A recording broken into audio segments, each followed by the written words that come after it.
Greg Anthony and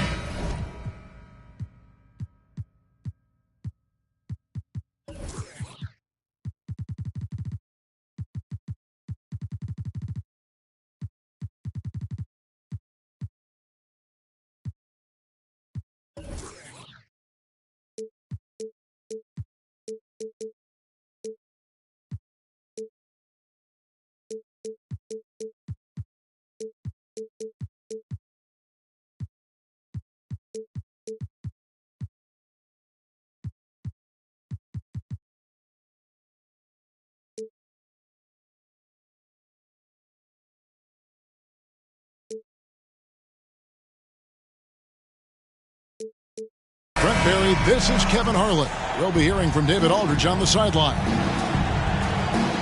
And it's another road game for the Grizzlies. What a story right now for these guys. Win after win. It's been a phenomenal stretch. Coming into the season, every analyst picked this team to be in the top tier, and boy, have they come through. They are as good as they look on paper and are poised for a playoff run. It looks like what they're doing is appropriate in terms of its timing, coming together late in the year and ready for the big time. Always fun to be on the call for one of these games, Brent. Conference rivals going at it. So much emotion. Teams that are very familiar with each other. I love it, Kevin, and I'm so happy to be here with you for this one. This is going to be awesome. You don't get a lot of games like this, so hype, where the crowd is really into it. So let's move up a little bit and sit on the edge of our seats, should we? Pass to Zubac. Outside Jackson. And here's George. 6 to shoot. The Clippers need to get off a shot. That one drops for him. And this is where PG, at his height, because of his size, has got that advantage to see over the defense and locate the open man. Jackson. One up, one down. 2 points with his first shot this game. Uncovered at the rim, finding cracks in the defense here early on. Just really smart basketball and exploiting whatever holes that he's seeing right now in the defensive squad. In terms of entertainment factor, can any current player top Ja Morant? I mean, we've seen Ja with some vicious in-game throwdown. Nice work to get it inside and draw the contact. Hey, Greg, talking about the great Ja Morant, this guy is just flat out fun to watch. Well, Ja's been known to go off for 50 on any given night, but he also looks for others, dropping some nasty dimes. Morant has an insane combination of athleticism and skill. This guy can do anything. Now here's Jackson. And they get some nice contributions from him on a nightly basis as he averages over 11 points a game. That's a nice play, Reggie Jackson, crafty at the offensive end. The Clippers shooting their first free throws of the game. He hits both from the stripe. In the 2021 playoffs, you remember Reggie Jackson came up huge for the Clippers, averaging almost 18 points a game before they finally lost to the Suns in the Western Conference Finals. David Aldridge had a chance to catch up with head coach Tyronn Lue. Dave, what do you have to say? Thanks, Kevin. He told me that doing a good job defending the perimeter would get everything else going. He said, if we can get them off their spots and make them do things they're not used to, we'll have a very good chance. See if they can execute that strategy, Kevin. Back to you. All right, David, thank you. Obviously, the three ball is a big concern for any defense. Well, for Jackson, he earned himself a new contract, Brent, and starting point guard duties because of that playoff. With both Kawhi Leonard and Paul George missing most of the 21-22 season, Reggie Jackson took the Clippers to the 8th seed in the West, carried a lot of the scoring load consistently for the Clippers, and he led the team in both points and assists. Well defended that time. He's a shooter that the D has to close down on quickly when he's ready to pull the trigger. And Robert Covington picks up the foul. That is his first foul of the game. We're about 3 minutes into this first quarter. Looking to end the run. 2 free throws coming up, and they call the shooting foul. That's on Reggie Jackson. Well, Greg, with this Memphis Grizzlies team, you like how young and how hungry they are. It's very appealing.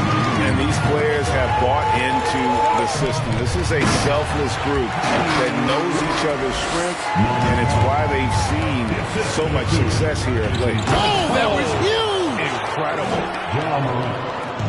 Yeah, that's fire right there. Morant practicing for the dunk contest. I see you, young fella.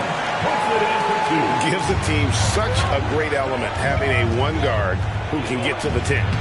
Certainly something every team wants to have. Like to see that assertiveness, especially from the guy who's going to orchestrate your offense.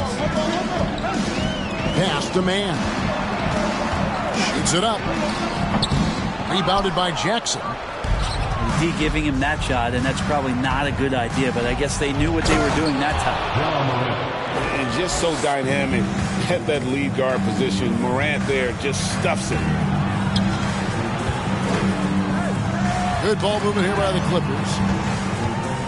Here's Preston. And here's Morris for 3. Clock at 6.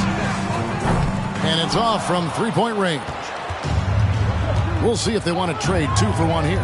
Got to time up that clock to do so. They get the rebound. Brooks misses. That's not the type of opportunity he fails to convert very often.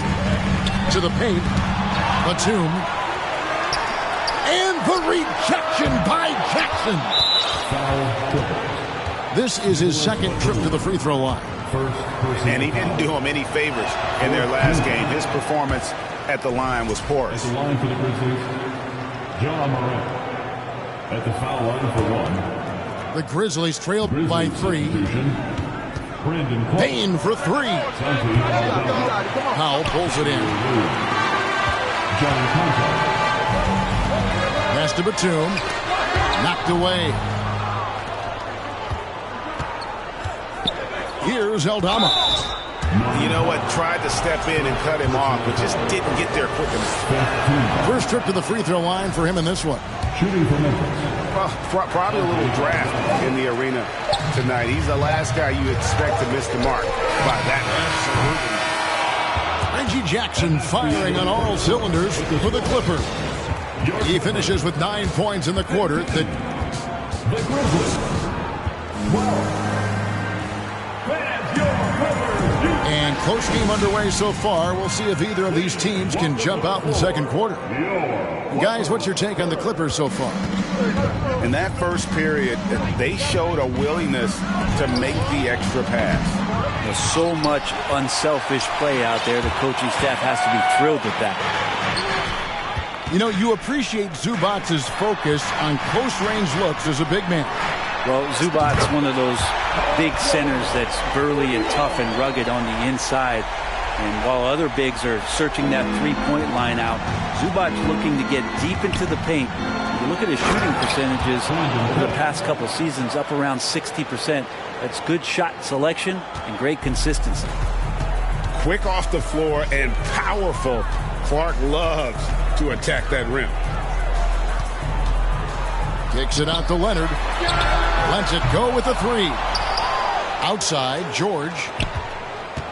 It's Covington on the wing. Buries the long-range jumper.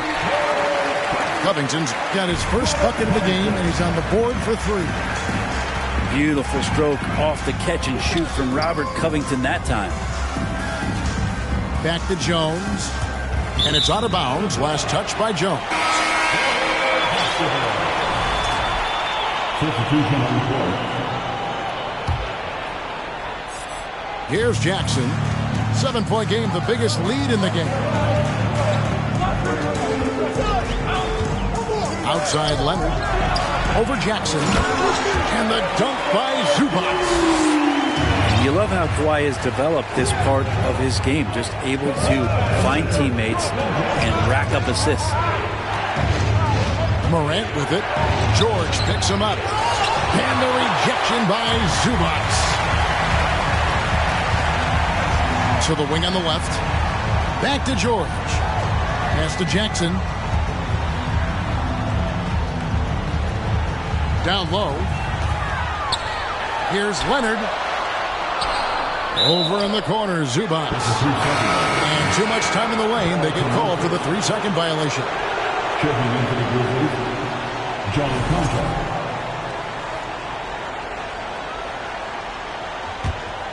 The Grizzlies trail by 9. Morant with a wide open look. The Grizzlies with another miss. And it's Leonard with the ball. He'll bring it up for the Clippers. Only giving up 2 points this quarter. And the dunk by Zubac.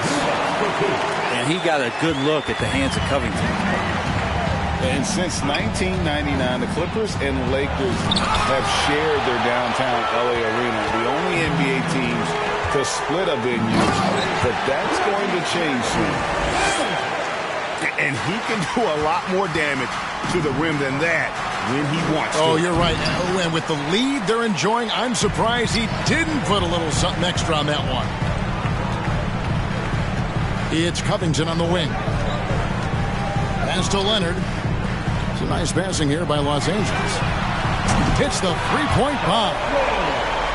George has got 6.